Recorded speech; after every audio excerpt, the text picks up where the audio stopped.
পয়লা জুলাই মুখ্যমন্ত্রী ৩,০০০ টাকা দিয়েছেন অন্নপূর্ণা যোজনাতে। মোট ১,৬০,০০,০০০ লোকজন ধাপে ধাপে টাকা পাবেন। যদি এখনো আপনার অন্নপূর্ণা যোজনার টাকা না ঢুকে থাকে এই জুলাই মাসে, তাহলে আপনি কি করবেন? অর্থাৎ যারা অন্নপূর্ণা যোজনার টাকাটা পাননি তাদেরকে কি করতে হবে, কি করলে আপনার টাকা ঢুকবে, এই ভিডিওতে আমি দুটো এরকম কাজ বলে দিচ্ছি।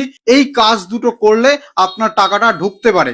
এছাড়া কারা একদমই টাকা পাবেন না, অর্থাৎ কারা একদমই টাকা পাবেন না, কাদের ফর্ম বাতিল হয়েছে, মানে আপনি যাই করুন না কেন আপনি টাকাটা পাবেন না, এরকম কারা রয়েছেন, কাদের ফর্মটা বাতিল হয়েছে এবং আপনার ফর্মটা বাতিল হলো কিনা আপনি কিভাবে বুঝবেন। তাহলে ভিডিওটা সম্পূর্ণ দেখুন, A to Z সমস্ত কিছু আলোচনা করছি। যারা এখনো টাকা পাননি তাদের জন্য অতি গুরুত্বপূর্ণ এই ভিডিওটা। চ্যানেলটিকে সাবস্ক্রাইব করে রাখুন, ফেসবুক পেজটিকে ফলো করে রাখুন। চলুন শুরু করা যাক। পয়লা জুলাইতে মুখ্যমন্ত্রী বোতাম টিপে টাকা ছেড়েছেন 1:20 সময়, এবং যারা টাকা পেয়েছেন সেই সমস্ত মহিলাদের সংখ্যা হচ্ছে 1,30,00,000। মোট 1,30,00,000 মহিলাদের অ্যাকাউন্টে ধাপে ধাপে টাকা পৌঁছাবে। তাহলে যোগ্য মহিলার অ্যাকাউন্টে পয়লা জুলাই থেকে ৩,০০০ টাকা পাঠানো শুরু হয়েছে। তো বিকেল বেলা পর্যন্ত অনেকেই টাকা পেয়ে গেছেন এবং এখন অনেকে টাকা পাননি। এছাড়া দেখুন, টাকা যদি আপনার অ্যাকাউন্টে এখনো না ঢোকে তার মানে আপনার ফর্মটা বাতিল বা আপনি অযোগ্য, একদমই সেরকমটা নয়। বিপুল সংখ্যক টাকা একসাথে ছাড়ার কারণে ব্যাংকের সার্ভারের সমস্যা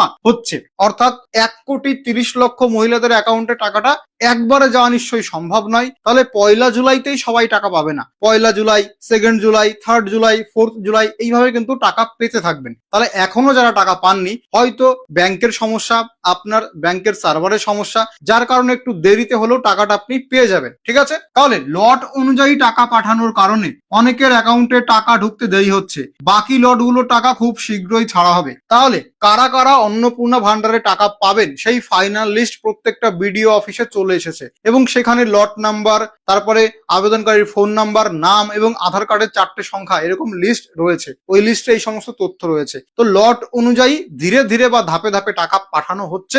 আপনি যদি এখনো টাকা না পেয়ে থাকেন, টাকা আপনি অবশ্যই পেয়ে যাবেন। দেখুন, এখন বর্তমানে আপনি 3টে কাজ করতে পারেন।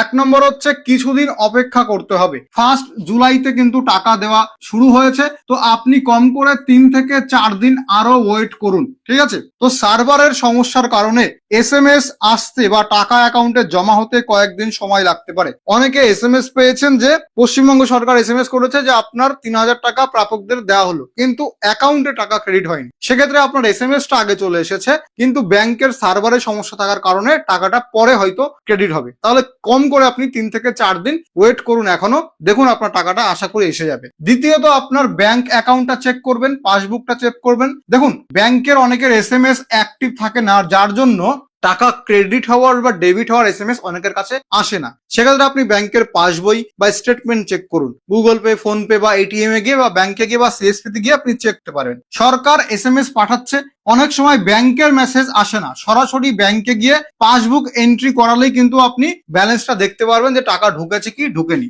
মেন যেটা সেটা হচ্ছে DBT।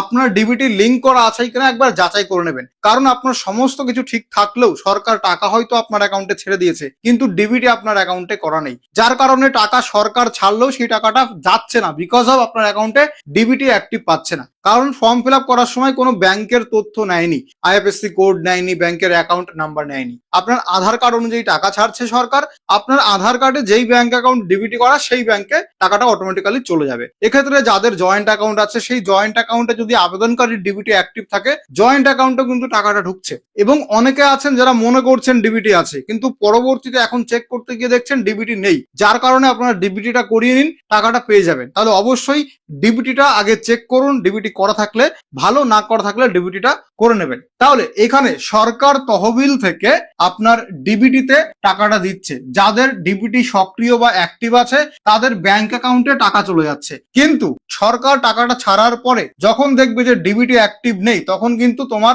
অ্যাকাউন্টে টাকাটা আর যেতে পারবে না। তাই যদি তোমার ব্যাংকে DBT না করা থাকে, আজকেই DBTটা করে নেবে। এছাড়া এই ভিডিওতে আমি এমন দুটো কাজ বলছি, যদি আপনার টাকা না ঢুকে থাকে এই দুটো কাজ আপনি করতে পারেন, তাহলে আপনার সমস্যার সমাধান বুঝতে পারবেন পারবেন বা আপনার স্ট্যাটাসটা আপনি চেক করতে পারবেন। তাহলে দেখুন, প্রথমত একটা হেল্পলাইন নাম্বার আপনাদেরকে আমি দিচ্ছি। এই হেল্পলাইন নাম্বারটা টোল ফ্রি নাম্বার, অর্থাৎ কল করলে কোনো টাকা পয়সা লাগবে না।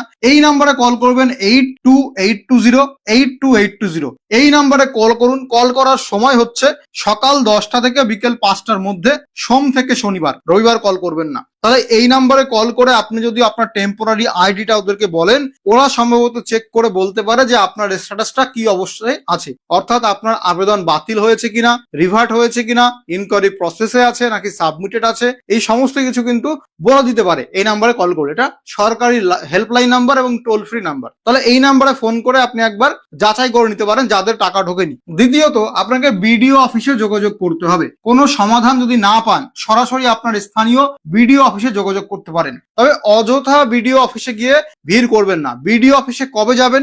এখন থেকে 1 সপ্তাহ পরে। আজ হচ্ছে 2 জুলাই এবং আজও কিন্তু অনেক লোকের টাকা ঢুকবে। তাহলে আপনি কম করে 7 অর্থাৎ 7ই জুলাই পর্যন্ত অপেক্ষা করবেন। 7ই জুলাইয়ের মধ্যে যদি আপনার টাকা না ঢোকে, তারপরে আপনি বিডিও অফিসে যাবেন এবং সেখানে গিয়ে জিজ্ঞাসা করবেন কেন টাকা ঢুকলো না, আবেদন ফর্ম কি বাতিল হয়েছে, অথবা সেটার স্ট্যাটাসটা কি আছে। যদি সংশোধনের প্রয়োজন হয় তাহলে কি সংশোধন করতে হবে, এবং এই সমস্ত কিছু ভিডিও থেকে জানতে পারবেন, কারণ তাদের কাছে লিস্ট আছে, তারা স্ট্যাটাস চেক করতে পারছে। বর্তমানে সাধারণ নাগরিকরা স্ট্যাটাস চেক করতে পারছে না। তাহলে বিডিও অফিসে কবে যাবেন?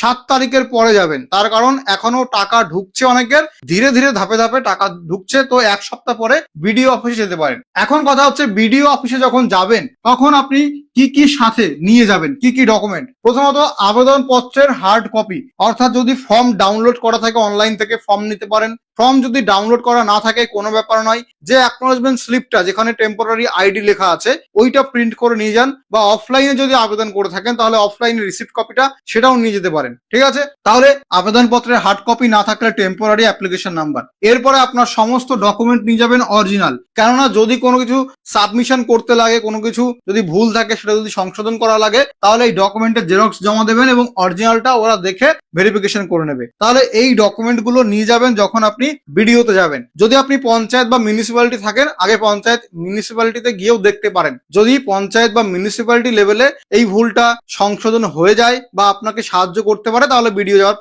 প্রয়োজন নেই। আর যদি আপনার পঞ্চায়েত বা মিউনিসিপ্যালিটি এই প্রবলেমটা সলভ না করতে পারে, তাহলে আপনি বিডিও যেতে পারেন। এবার দেখুন, 26 লক্ষ উপভোক্তার ফর্ম বাতিল করা হয়েছে। তাহলে এই 26 লক্ষের মধ্যে আপনি পড়ছেন কিনা। ঠিক আছে? দেখুন, মোট আবেদন জমা পড়েছে 1,60,00,000 মোট আবেদন জমা পড়েছে। এর মধ্যে 26 লক্ষ আবেদন বাতিল করা হয়েছে এবং 1,30,00,000 মানুষজনকে 1 জুলাই টাকা দেওয়া হয়েছে। এই 26 লক্ষ ফর্ম যে বাতিল হয়েছে তার মধ্যে কি আপনি পড়ছেন, সেটা কিভাবে জানবেন? দেখুন, এখানে আইডিয়া করতে পারেন আপাতত যে সরকার যে শর্ত দিয়েছিল সেই শর্তগুলো পূরণ না করলে আপনার আবেদন ফর্ম সরাসরি বাতিল করা হতে পারে, সেক্ষেত্রে আপনি টাকাটা পাবেন না। দেখুন, এখনই আপনি স্ট্যাটাস চেক করে বুঝতে পারবেন না যে আপনার ফর্ম রিজেক্ট হয়েছে কিনা, এটা একমাত্র সরকারি আধিকারিকরাই বলতে পারবে। তবে খুব কম সংখ্যক ফর্ম বাতিল করা হয়েছে, এবং ফর্ম বাতিল কেন করা হয়েছে তার কারণগুলো দেখে নিন।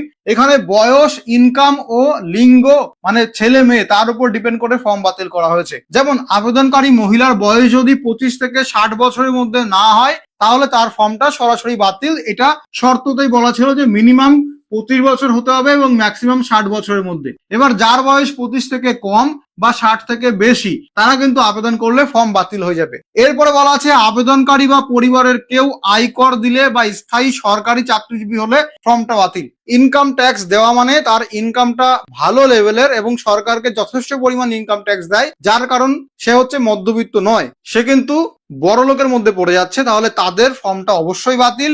এবং যদি স্থায়ী কোনো সরকারি চাকরি করে তার ফর্মটাও কিন্তু বাতিল হবে। এছাড়া পুরুষ আবেদনকারী প্রায় 10 লক্ষ পুরুষের আবেদন স্বাভাবিকভাবেই বাতিল হয়েছে। মানে এত লোক তো নিশ্চয়ই আবেদন করেনি, এটা একটা পাওয়া তথ্য। তো পুরুষ মানুষ আবেদন করলেও ফর্মটা বাতিল হবে। এছাড়া আরো যে সমস্ত কারণ আছে, যেগুলো হচ্ছে সন্তানদের সরকারি অনুমোদিত স্কুলে না পড়ালে বা সরকারি টিকা না দিলে আপনার ফর্মটা বাতিল। এখানে মুখ্যমন্ত্রী বলেছিলেন যে আবেদন করলে তারাই টাকা পাবে যারা সরকারি স্কুলে বাচ্চাদের পড়ায় বা তাদের বাচ্চা প্রাইভেট স্কুলে পড়ে, কিন্তু সেই প্রাইভেট স্কুলটা যেন সরকারি অনুমোদিত হয়, তাহলে টাকা পাবেন।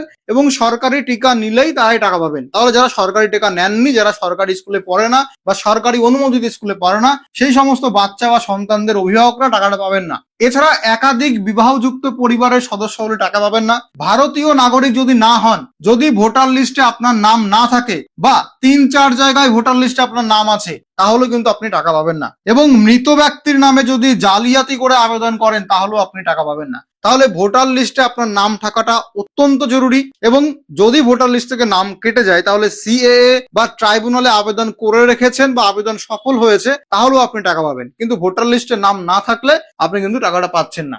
আপনার নামের যে চূড়ান্ত লিস্ট, সেটা কোথায় দেখতে পারবেন? তার মানে আপনি যদি টাকা পান, তাহলে ফাইনাল লিস্ট আপনার নাম থাকবে ওই লিস্টে, সেটা কোথায় দেখতে পারবেন? এমনি সেটা অনলাইনে নেই, সেগুলো গ্রাম পঞ্চায়েতে লিস্ট থাকতে পারে বা অনেক সময় সেখানে লিস্ট দেখালে বিক্ষোভ তৈরি হতে পারে, যার জন্য গ্রাম পঞ্চায়েত থেকে হয়তো অফিসিয়ালি আপনাকে লিস্ট দেখাবে না। তো আপনি ভিডিওতে গিয়ে জাস্ট ওদের কাছে জিজ্ঞাসা করতে পারেন, লিস্ট হয়তো আপনাকে দেখাবে না, কারণ ওটা পাবলিকদের জন্য নয়। আপনারা অনেক ফেসবুক পেজ দেখবেন, ইউটিউবে দেখবেন, সেখানে পোস্ট করা হয়েছে বা ভিডিও করা হয়েছে যে এই দেখুন অন্নপূর্ণা ভান্ডারের টাকা পাওয়ার ফাইনাল লিস্ট দিয়েছে। তো ওরা পেলো কোথায়? ওরা নিশ্চয়ই পঞ্চায়েত ভিডিও সেখান থেকেই পেয়েছে, সরকারি আধিকারিকদের কাছ থেকেই পেয়েছে। তো ওদের কাছে গিয়ে আপনি জিজ্ঞেস করুন যে আপনার নাম ফাইনাল লিস্টে বা টাকা পাওয়ার লিস্টে আছে কিনা। ওরা আপনাকে লিস্ট দেখাবে না, কিন্তু আপনার নাম চেক করে বলে দিতে পারে যে আছে কি নেই। ঠিক আছে। এরপর দেখুন, বিডিও অফিসে এক্সেল শিটে চেক করা সব থেকে নিরাপদ। অর্থাৎ বিডিও অফিসে এক্সেল শিটের মাধ্যমে সমস্ত লিস্ট চলে আছে। আচ্ছা, লিস্টে কি কি তথ্য দেখা যাচ্ছে? উপভোক্তার নাম, আধার কার্ডের শেষ 4টে সংখ্যা এবং মোবাইল নাম্বার এবং লট নাম্বার দেখা যাচ্ছে। এই 4টে তথ্য ওই এক্সেল শিটে দেখা যাচ্ছে যারা টাকা পাবে ফাইনাল লিস্টে। তো আপনি ভিডিওতে গিয়ে জিজ্ঞাসা করতে পারবেন, আপনাকে লিস্ট দেখাবে না, কিন্তু নাম চেক করে বলে দিতে পারে যদি ওদের মনে হয়। এবার দেখুন, আপনার অনলাইনে স্ট্যাটাস কি ছিল, সেই অনুযায়ী আপনি টাকা পাবেন কি না পাবেন। লাস্ট যখন আপনি স্ট্যাটাস চেক করেছেন, তখন এই 3টের মধ্যে কি ছিল? যদি সাবমিটেড দেখায়, এর অর্থ আপনার ফর্ম ভেরিফাই হয়েছে। দেখুন, সাবমিটেড এর অ্যাকচুয়াল মানে ফর্মটা সাবমিট করে রেখেছেন, এখনো ভেরিফিকেশন হয়নি। ভেরিফিকেশন হলো দেখাতো ভেরিফিকেশন প্রসেস, ভেরিফিকেশন ফেলড হলো দেখাতো ইনকোয়ারি রিভার্টেড, মানে ফেরত পাঠানো হয়েছে সংশোধনের জন্য। কিন্তু স্ট্যাটাস প্রথম দিকে চেক করা গেলেও পরের দিকে চেক করা যাচ্ছিল না, সবাইকেই এই সেম সাবমিটেড দেখাচ্ছিল। তাহলে সাবমিটেড মানে আমরা ধরে নিতে পারি যে আপনার ফর্ম ভেরিফাই হয়েছে, কোনো চিন্তা নেই, আপনি টাকা পেয়ে গেছেন বা খুব শীঘ্রই আপনার অ্যাকাউন্টে টাকা ঢুকে যাবে। কারণ অনেকের ফর্ম সাবমিটেড থাকা রয়েছে, টাকা দরুনও টাকা পেয়েছে, এরকমটা হয়েছে। এরপরে যাদের রিভার্ট হয়েছে, এর অর্থ আপনার নাম বা জন্ম তারিখ বা আধারে কোনো ছোটখাটো ভুল আছে, আপনাকে সংশোধন করতে হবে। তো বিডিও অফিসে অরিজিনাল কাগজ দেখিয়ে অবিলম্বে ভুল সংশোধন করবেন। একমাত্র সরকারি আধিকারিকরাই আপনার ফর্মটা তাদের ব্যক্তিগত বা অফিসিয়াল লগ ইন আইডি দিয়ে এডিট করতে পারবে। আপনি, আমি, সাধারণ পাবলিক এখন এডিট করতে পারবেন না। তো শুধুমাত্র ভিডিওতে গিয়েই সংশোধন করা সম্ভব। আর যদি রিজেক্ট থাকে, যেটা কি খুবই কম, তাহলে আপনি যোজনার, অন্নপূর্ণা যোজনার নির্দিষ্ট শর্ত পূরণ করেননি, আপনার আবেদন পুরোপুরি এই প্রকল্পে বাতিল। তো যাদের রিজেক্ট দেখাবে তারা কিন্তু আর আবেদন করতে পারবেন না, আপনার আবেদন কমপ্লিটলি ক্যান্সেল হয়ে গেছে। ঠিক আছে। তাহলে এখন বর্তমানে কাদের টাকা দেওয়া হচ্ছে বা কারা টাকা পাবেন? প্রথমত, যুবসাথী বা অন্যান্য ভাতা যারা পাচ্ছেন তারাও পাবেন। অর্থাৎ যুবসাথী তো আগে পেতেন, কিন্তু যদি আপনি অন্নপূর্ণাতে আবেদন করেন, তাহলে যুবসাথী তো টিএমসি চলে গেছে, এমনি বন্ধ হয়ে গেছে। তো সেক্ষেত্রে যারা যুবসাথী পেতেন, তার মানে তারা যোগ্য, অন্নপূর্ণা ভান্ডারেও তারা টাকাটা পাবেন, কোনো অসুবিধা নেই। এছাড়া গুরুত্বপূর্ণ, সিএ বা ট্রাইব্যুনালে আবেদন করেছেন, কিন্তু ট্রাইব্যুনালে বাতিল না করা পর্যন্ত ভাতা চালু থাকবে। অর্থাৎ এখানে আপনি ট্রাইব্যুনালে অ্যাপ্লাই করেছেন, যদি অ্যাকসেপ্ট হয়ে যায়, বা সিএ তে অ্যাপ্লাই করেছেন, অ্যাকসেপ্ট হয়ে গেলে আপনার নাম ভোটার লিস্টে উঠে যাবে। যদি সিএ বা ট্রাইব্যুনালে আপনার মামলা এখনো পেন্ডিং আছে, এখনো নিষ্পত্তি হয়নি, তাহলে যতদিন না রেজাল্ট দেবে ততদিন আপনি টাকাটা পেতে থাকবেন। ঠিক আছে। দেখুন, যারা নতুন আবেদনকারী তারাও টাকা পাবেন। অর্থাৎ লক্ষ্মীর ভান্ডার যদি আপনি আবেদন করেছিলেন বা লক্ষ্মীর ভান্ডারে আবেদন করতে চাইছিলেন, তারাও কিন্তু অন্নপূর্ণা ভান্ডারে অ্যাপ্লিকেশন করলে যোগ্য হলে টাকা পাবেন। এক পরিবারে একাধিক যোগ্য মহিলা প্রত্যেকেই আলাদাভাবে 3000 টাকা পাবেন। কারণ আমার পরিবারের, আমার ওয়াইফ এবং আমার শাশুড়ি দুজনেই আবেদন করেছে হেড অফ দ্য ফ্যামিলি আমার শ্বশুরকে রেখে। তাহলে তারা দুজনই, অর্থাৎ আমার শাশুড়ি এবং আমার ওয়াইফ দুজনেই কিন্তু টাকাটা পেয়েছে, 1 জুলাইতেই টাকাটা ঢুকে গেছে। তো এক পরিবারের একাধিক মহিলা যদি ফর্ম ফিল আপ করার সময় অন্নপূর্ণা যোজনাতে আবেদনকারী হিসাবে টিকমার্ক করেন বা ইয়েস করেন, তাহলে আপনি টাকাটা পাবেন, অসুবিধা নেই। এবার দেখুন, একটা নির্ভুল ফর্ম কেমন হতে পারে। যেমন সঠিক বয়সের মধ্যে পড়ছেন 25 থেকে 60 এবং সম্পূর্ণ সরকারি নির্দেশিকা দিয়েছে, যেমন স্কুলে পড়ছেন, সরকারি স্কুলে বা সরকারি অনুমোদিত স্কুলে টিকা নিয়েছেন, তাহলে আপনি এখানে যোগ্য। ঠিক আছে। আপনার ফর্মে কোনো ভুল নেই এবং সাবমিটেড করার পরে সঠিকভাবে সাবমিটেড হয়ে আছে, বা আপনি ব্যাংক অ্যাকাউন্টে ডিবিটি অ্যাক্টিভ আছে, তাহলে আপনি এই সমস্ত কিছু মিলে গেলে 3,000 টাকাটা পাবেন। যেমন আমার বাড়ির যে ওয়াইফ বা আমার বাড়ির যে আমার শাশুড়ি ওয়াইফ, তারা সবাই টাকা পাচ্ছে, তারা কিন্তু সমস্ত শর্তগুলো পূরণ করেছে এবং ফর্ম ফিল আপ করেছে, 11 জুন তারা টাকা পেয়ে গেছে। তাহলে যদি কোনো প্রকার সাহায্য বা কমপ্লেন থাকে সরাসরি এই নাম্বারে আপনি কল করতে পারেন, এটা টোল ফ্রি নাম্বার। সোমবার থেকে শনিবার কল করবেন সকাল 10টা থেকে বিকেল 5টার মধ্যে। তবে কোনো প্রকার পার্সোনাল তথ্য দেবেন না, যেমন আধার কার্ডের ওটিপি বা ব্যাংকের ওটিপি, এগুলো কিন্তু শেয়ার করবেন না, ঠিক আছে? তাহলে আপনি কি করতে পারবেন, আপনি ওয়েট করুন 7 জুন পর্যন্ত। যদি এখনো টাকা না ঢোকে তো 7 জুন পর্যন্ত ওয়েট করলেই আপনি বুঝে যাবেন আপনার টাকা ঢুকবে কি ঢুকবে না এই জুন মাসে। যদি টাকা না ঢোকে 7 জুনের পরেও, তাহলে আপনি বিডিও অফিসে গিয়ে দেখে আসুন আপনার ফর্মটা বাতিল হলো কিনা, বা আপনার স্ট্যাটাস চেক করে নিন যে কি আছে, বা আপনাকে কোনো কিছু সংশোধন করতে হবে কিনা। তাহলে এটা হচ্ছে সম্পূর্ণ আপডেট। যদি কোথাও বুঝতে অসুবিধা হয় অবশ্যই কমেন্ট করে জানাবেন। ভিডিওটা ভালো লাগলে লাইক করুন, পরিচিতদের সঙ্গে শেয়ার করে দিন, ফেসবুক পেজটিকে ফলো করে রাখুন, আমাদের ইউটিউব চ্যানেলটিকে সাবস্ক্রাইব করে রাখুন এরকম গুরুত্বপূর্ণ ভিডিও আরো পাওয়ার জন্য। সুস্থ থাকুন, ভালো থাকুন, সুরক্ষিত থাকুন। দেখা হবে পরবর্তী ভিডিওতে।